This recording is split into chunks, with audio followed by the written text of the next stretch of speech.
Good afternoon. Yes, Amanda, I think the church need to do more to help their members if they have an addiction. I really do not think that they would counsel you. They probably would have a prayer meeting and have some of the intercessors to pray over you. My father was a pastor for many years.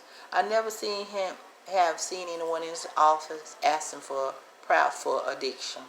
But I have seen a mother or father asking him for prayer for their children, brother or sister.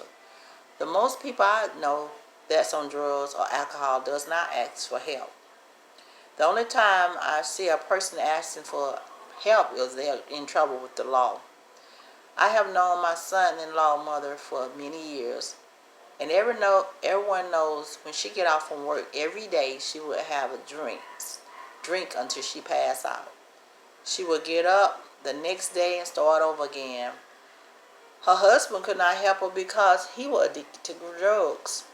A couple years ago, back when Toys R Us went out of business, she lost her job after being there for 28 years.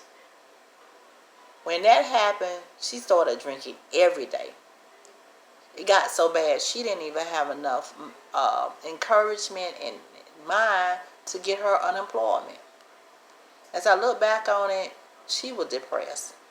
About a year ago, she fell and didn't tell anyone. So when her son went to visit her, she had been in bed for a couple of days, and she was telling him about her. She had fell and hurt her hip.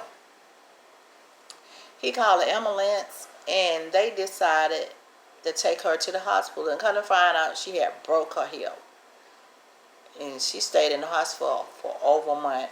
They ran a lot of tests on her. She only weighed 86 pounds. She was telling the nurses about her not having any appetite and that she drank 6 large bills every day. She was so malnourished to her. That's the reason her bone broke so easily. The doctor told her to, once her hip healed up, that they were going to put her in alcohol rehab. But then about 2 years into that, she been on the walker for 2 years, and she never went to the alcohol. So she started back drinking again. So she passed last Saturday. In order to get help, you must want help. No one can make you do anything unless you want to. This lady was not a member of any church, so she could not get help from the church. But I think if her children, her husband was more consistent in helping her get help, she would have a better outcome of her life. According to American Addiction Center, when a person struggles with drugs or alcohol abuse, they are likely to struggle with mental health issues and physical problems, both short-term and chronic.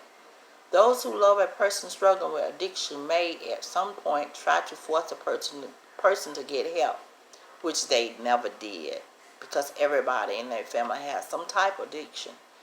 Even the person agrees they may fail in an attempt to overcome the addiction. Addiction is not a choice that an individual can control. It is a compulsion. So they are unable to stop consuming drugs or alcohol without help.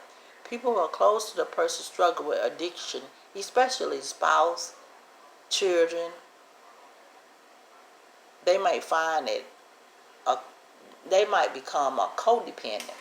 Codependent involves a desire to help the person and show them love, but often this help fosters addiction, and this is damaging on a long-term basis. According to American Addiction Center, here are some pointers on how to help someone that have addiction. Remember that addiction is not a choice or a moral failing. It is a disease of the brain. Addiction is ultimately a condition that the individual must learn to manage. No one can take the fight on for the addiction. Set boundaries and stand by them. Encourage the individual to seek help. This may include finding treatment resources for them. Find a therapist who specializes in addiction counseling and get help.